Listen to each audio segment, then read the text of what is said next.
शादी नहीं होती। अभी तक आपकी शादी शास्त्र सम्मत नहीं है। इतना काम करने के बाद भी अग्नि को साक्षी मानकर, देवताओं को साक्षी मानकर, पंच परमेश्वर को साक्षी मानकर आपने अभी फेरे लिए, फिर भी आपकी शादी अभी शास्त्र सम्मत नहीं है। अभी तक आप शादी के बंधन में दोनों नहीं बंधे हैं। शास्त्र कहते हैं कब तक बंधन में नहीं बंधते हैं, जब तक सप्तपदी नहीं हो जावे। सप्तपदी कहते हैं 7 वचन को। जब तक वो 7 वचन नहीं हो जावे तब तक आप गृहस्थ जीवन में नहीं जुड़ते हो। ये कन्या, ये बेटी माता पिता के आप पल बढ़कर बड़ी होकर संस्कारों से संयुक्त होकर आज एक ही रात में अपना परिवार, अपना कुटुंब, अपनी सहेलियां, अपने माता पिता सबको छोड़ने जा रही है और यहाँ तक अपना गोत्र भी आज छूट जाएगा। आज के बाद में इस बेटी का गोत्र भी आपके गोत्र से जाना जाएगा। तो जीवन में कितना बड़ा त्याग रहता है।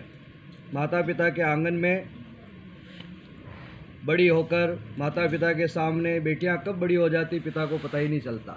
हंसते खेलते हुए बेटियां आंगन में बड़ी हो जाती है और एक दिन शादी होकर वो बेटियां घर छोड़कर चली जाती है। तो आज ये बेटी भी अपना गोत्र छोड़ रही है, परिवार छोड़ रही है, कुल छोड़ रही है, कुटुंब छोड़ रही है, माता पिता, इन सहेलियों को, इन गलियों को छोड़ रही है और आपके साथ में जीवन भर का नाता जोड़ रही है। तो कुछ वचन इसके भी है तो आपको जीवन में पालन करने पड़ेंगे। पति और पत्नी दोनों के संयोग से, दोनों के विचारों से जीवन की गाड़ी चलती है। कई बार ऐसे मोड़ आएंगे आपके जीवन में, कई ऐसी समस्याएं आएगी। उन समस्याओं में बड़े धीरज से आपको काम लेना होगा। खेजड़ी काटते हैं ना, खेजड़ी आपने भी काटी होगी। जैसे सीमा पर आए खेजड़ी काटते हैं, क्यों काटी? बोले इसलिए काटी जाती है जिस प्रकार से आपने खेजड़ी को काटा है, कांटों को काटा है, उसी प्रकार से जीवन में कई समस्याएं आएगी। जीवन के हर मोड़ पर ये जीवन है, ये गृहस्थी है। कई बार ऐसी समस्याओं में आप उलझेंगे, लेकिन जिस प्रकार से आपने खेजड़ी काटी है, कांटों को हटाया है, उसी प्रकार से अपने विवेक से उन समस्याओं को भी काटते चले जाएंगे। पति और पत्नी के समझौते से ही गाड़ी चलती है। बहुत सारे ऐसे राज जीवन में होंगे जिनको आपको दबाना पड़ेगा। कई बार ऐसी समस्याएं आएगी, आप आवेश में आ जाओगे, फिर भी बड़े धैर्य से, बड़ी श्रद्धा से आपको जीवन की गाड़ी को चलाना पड़ेगा। जीवन की गाड़ी के दोनों पहिए हैं, पति और पत्नी, दोनों अगर बराबर चले, दोनों सहयोग से चले तो जीवन की गाड़ी चलती है। इसलिए पंच परमेश्वर को साक्षी मानकर, अग्नि को साक्षी मानकर आप, ये जो बेटी आपसे वचन मांग रही है, उन वचनों को आपको पूरा करना पड़ेगा। तभी ये जीवन की गाड़ी चलेगी। तभी ये बेटी कह रही आपके वाम भाग में मैं तभी आऊँगी जब मेरे वचन आप पूरे करोगे। सर्वत्र पत्नी दक्षिणे वाम भागे चतुष्टये पाणी ग्रहे च सीमांते शय्यायाभिषेचने। हमेशा पत्नी दक्षिण भाग में रहती है, पर 4 स्थान ऐसे हैं जो वाम भाग में बैठती है। और उन 4 स्थानों में से पहला स्थान ये है, सिंदूर दान जब होता है, जब तक आप सिंदूर दान नहीं करोगे, सिंदूर दान की रस्म नहीं होगी, तब तक आपका विवाह माना नहीं जाता। और सिंदूर दान कब होगा? जब पत्नी आपके वाम भाग में आवेगी। अभी दक्षिण भाग में है, वाम भाग में कब आवेगी? जब आप 7 वचन पूरे करोगे, तब ये बेटी आपके वाम भाग में बैठेगी और फिर सिंदूर दान होगा, मंगलसूत्र पहनाया जाएगा, उसके बाद में आपका विवाह शास्त्र सम्मत माना जाएगा। तो पहला वचन ये बेटी आपसे मांग रही है, आज मैं अपनी गलियां छोड़कर, माता पिता को छोड़कर, कुल छोड़कर, कुटुंब को छोड़कर आपके साथ में जीवन भर आपका साथ दूंगी। आपकी अर्धांगिनी में बनने जा रही हूँ, आपके गोत्र से मैं जुड़ने जा रही हूँ। तो जीवन भर आप मेरा पालन करोगे। बचपन में, जवानी में, बुढ़ापे में स्त्रियां हमेशा पराधीन रहती है। बचपन माँ बाप के अधीन, जवानी पति के अधीन और बुढ़ापा बेटों के अधीन। तो बेटियों का तो जीवन ही पराधीनता में निकलता है। इसलिए इन तीनों अवस्थाओं में आप जीवन भर इस बेटी की रक्षा करेंगे। कभी ऐसी समस्या आई तो मन से भी कभी ऐसा विचार नहीं करेंगे, उन समस्याओं का समाधान करेंगे। जीवन भर आप इसकी रक्षा करेंगे, इसकी इज्जत की रक्षा करेंगे और इस बेटी के मान सम्मान की हमेशा आप रक्षा करेंगे। कभी मान सम्मान को ठेस नहीं पहुँचे। अगर आप ये वचन दो तो ये बेटी आपके वाम भाग में बैठे। आपको स्वीकार है? जोर थी थोड़ा। हाँ, पंच परमेश्वर को साक्षी मानकर स्वीकार करना पड़ेगा। ये बेटी आपके गोत्र से जुड़ रही है तो आपका दायित्व बनता है। अब इसका लालन पालन, इसकी रक्षा, इसके मान सम्मान की रक्षा आपको करनी पड़ेगी, क्योंकि पिता ने संकल्प करके आपको दान दे दिया है। इसलिए ये आपका अब दायित्व बनता है, आपकी जिम्मेदारी हो गई है। आपने संकल्प लिया है, बेटी का दान का संकल्प आपने लिया है, तो आपकी अर्धांगिनी बनने जा रही है। तो जीवन भर इसके मान सम्मान की रक्षा आपको करनी पड़ेगी। दूसरा वचन ये बेटी आपसे कह रही है, आप कमाने के अधिकारी हो, व्यापार आप करने के अधिकारी हो, बिजनेस करो, व्यापार करो, खेती बाड़ी करो, काम धंधा करो, आप कमा कर जो लाओगे तो उस धन में इस बेटी का भी हिस्सा होगा। ऐसे नहीं कि आप गुप्त रूप से उसको रखते जाओ, इस बेटी को उसमें आप अधिकारी नहीं बनाओ। तो इसकी जानकारी इस बेटी को भी होनी चाहिए, क्योंकि आपसे जुड़ रही है, इसका लालन पालन भी आपको करना है। तो आप जो कमा कर लाओगे तो इस बेटी का भी उसमें अधिकार होगा, इसको भी आपको उसमें सम्मिलित करना पड़ेगा। मंजूर है आपको? हाँ, तभी ये बेटी आपके वाम भाग में बैठे। तीसरा वचन ये बेटी आपसे मांग रही है, आज अपना कुटुंब सब कुछ छोड़कर आपके साथ में आ रही है। आज अपने माता पिता को छोड़ रही है और आपके माता पिता को अपने माता पिता समझेगी। जितने भी बड़े परिवार में, ससुराल में जितने भी बड़े हैं उनका सम्मान करेगी, लेकिन मन की बात आपसे बतावेगी और आपको इसके मन की बात रखनी पड़ेगी। कभी ऐसी कोई बात हुई, किससे बतावे?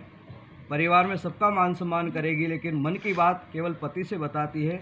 तो आपको ये अपने मन की बात बतावे तो आपको उसके अनुकूल इसके मन की बात को जो शास्त्र सम्मत है उसको पूरा करना पड़ेगा। अगर ये शर्त मंजूर हो तो ये बेटी आपके वाम भाग में बैठे। मंजूर है? मंजूर। थोड़ा जोर से बोलो, मन थोड़ा कम होना। मंजूर है। हाँ, चौथी शर्त ये बेटी आपसे कह रही है, आप हे स्वामी, आप तीर्थ यात्राओं में जाओगे, धर्म का कोई काम करोगे तो हमेशा मुझे साथ में रखना पड़ेगा। धर्म कार्य में हमेशा पत्नी आपके साथ में रहेगी, चाहे वो आप यज्ञ करो, प्रतिष्ठा करो, कोई ऐसा धर्म का काम करो, कोई कथा करवाओ या तीर्थ यात्राओं में जब आप पधारो तो धर्म के काम में हमेशा पत्नी को आपको साथ में रखना पड़ेगा। धर्म पत्नी कहते हैं, जो पति को धर्म से लगा दे वो है धर्म पत्नी। तो धर्म के कार्य में आप हमेशा इस पत्नी को साथ में रखोगे, इस बेटी को साथ में रखोगे। अगर आप ये वचन दो तो ये बेटी आपके वाम भाग में आवे। मंजूर है? मंजूर है। धर्म का काम जितना भी कर रहे हैं, चाहे वो यज्ञ ही क्यों नहीं कर रहे, घर पे हवन ही क्यों नहीं कर रहे, इसलिए तो पत्नी की आवश्यकता होती है। हमेशा धर्म के काम में पत्नी को आप साथ में रखोगे। मंजूर है? हाँ। परिवार में कोई आप अगर साधन खरीदते हैं, परिवार में कोई मकान बनाते हैं, साधन खरीदते हैं, तो एक बार परिवार में आपको इसकी राय भी लेनी पड़ेगी। इसकी राय भी आपको लेनी पड़ेगी। कोई साधन खरीद रहे, घर में कोई नया काम कर रहे हैं, धर्म का काम कर रहे हैं, शास्त्र का काम कर रहे हैं, या अपने परिवार का ही कोई काम कर रहे हैं, तो एक बार इसकी भी राय आपको लेनी पड़ेगी। अगर ये शर्त आपको मंजूर हो तो ये आपके वाम भाग में आवे। मंजूर है? इसके बाद में कभी आपके परिवार वाले या आपके मुख से कभी ये बात नहीं निकले कि तेरे पिता ने क्या दिया। कभी कभी वही जाए, ऐसी कोई बात चली और बात बात में आपके मुंह से निकल गया तेरे पिता ने क्या दिया। कभी ये बात आपके मुंह से नहीं निकले कि तेरे पिता ने क्या दिया। सबसे बड़ा दान है, पिता ने अपनी जान निकाल कर संकल्प करके एक ही रात में आपको वो जान अपनी पिता ने दे दी, बेटी का कन्यादान कर दिया है। तो कभी जीवन में ये बात आपके मुंह से या परिवार वाले कोई ताना नहीं मारे कि तेरे परिवार वालों ने क्या दिया, तेरे घर ने क्या दिया। कभी जीवन में आप ताना नहीं मारोगे। अगर ये स्वीकार हो आपको तो आपके वाम भाग में बेटी आवे। स्वीकार है? स्वीकार। हाँ। अगली शर्त ये बेटी आपसे मांग रही है।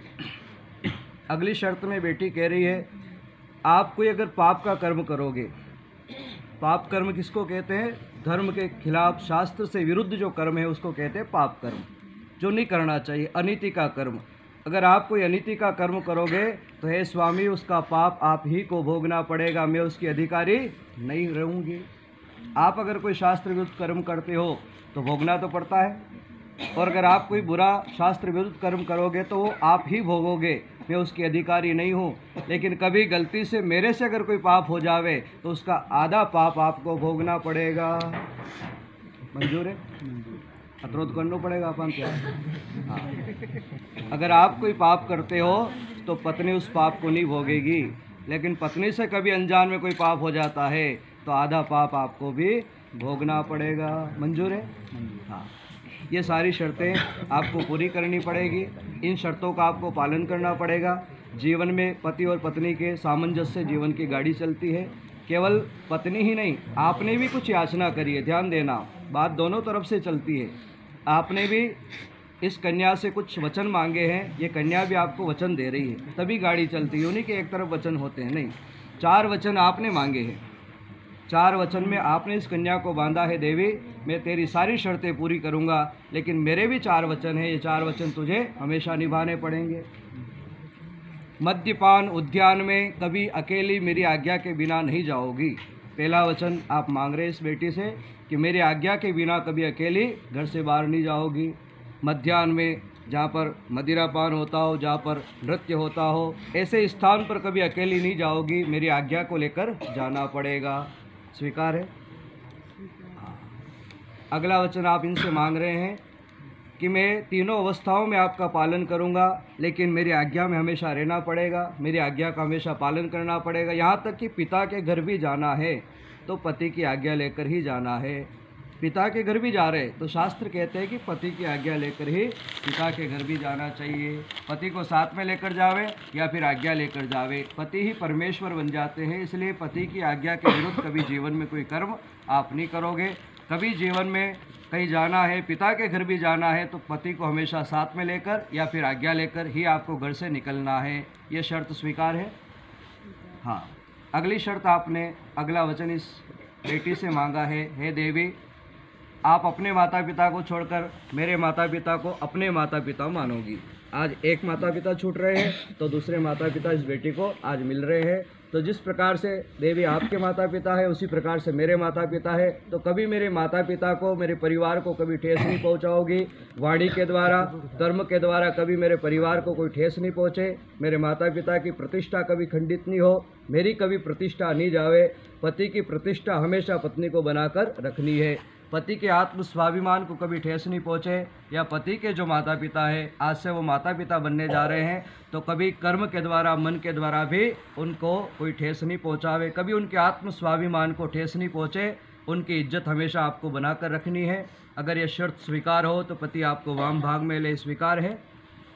स्वीकार है। सारी शर्तें आपने स्वीकार करी है। ये शर्तें आपको पालन भी करनी है, ये शर्तें आपको जीवन में उतारनी भी है। पति और पत्नी के सहयोग से जीवन की गाड़ी चलेगी। अब ये बेटी आपके वाम भाग में आवेगी। मामा जी पधारो।